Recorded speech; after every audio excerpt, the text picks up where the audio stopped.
O hushed October morning mild, thy leaves have ripened to the fall. Tomorrow's wind, if it be wild, should waste them all. The crows above the forest call, tomorrow they may form and go. O hushed October morning mild, begin the hours of this day slow. Make the day seem to us less brief. Hearts not averse to being beguiled, beguile us in the way you know. Release one leaf at break of day. At noon, release another leaf. One from our trees, one far away. Retard the sun with gentle mist. Enchant the land with amethyst. Slow, slow, for the grape's sake, if they were all, whose leaves already are touched with frost, whose clustered fruit must else be lost, for the grape's sake along the wall.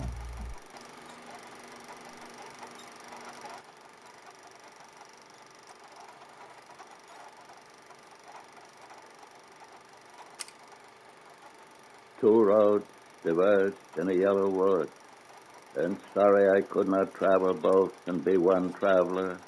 Long I stood and looked down one as far as I could to where it bent in the undergrowth, then took the other as just as fair, and having perhaps the better claim because it was grassy and wanted wear. So as for that, the passing bears had worn them really about the same, and both that morning equally lay in leaves no steps had trodden black. Oh, I kept the first for another day, yet knowing how way leads on to way, I doubted if I should ever come back. I shall be telling this with a sigh somewhere ages and ages hence. Two roads diverged in a wood, and I took the one less traveled by, and that has made all the difference.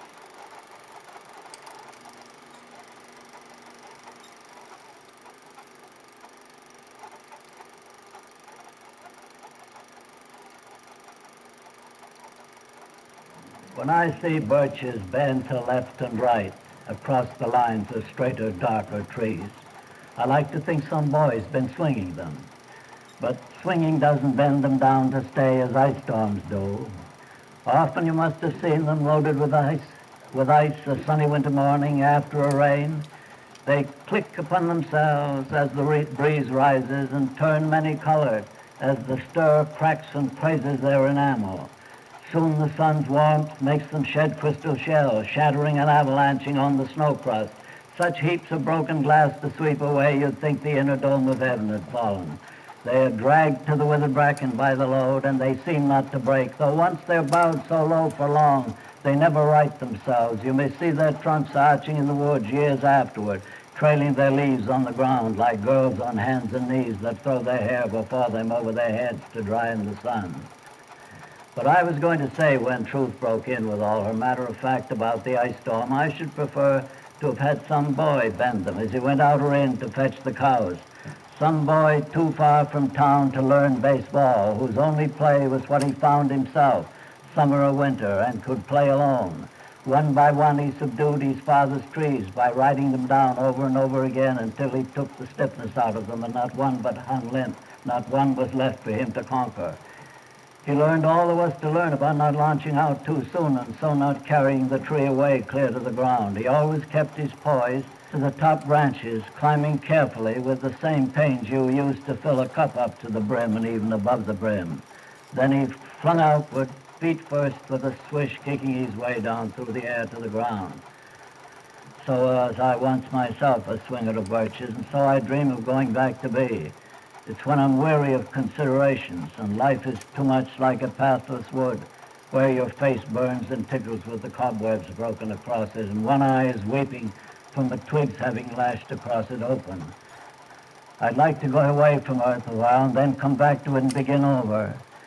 May no fate willfully misunderstand me and half grant what I wish and snatch me away not to return. And earth's the right place for love, I don't know where it's likely to go better. I'd like to go by climbing a birch tree and climb black branches up a snow-white trunk toward heaven till the tree could bear no more but dipped its top and set me down again. That would be good, both going and coming back, one could do worse than be a swinger of birches.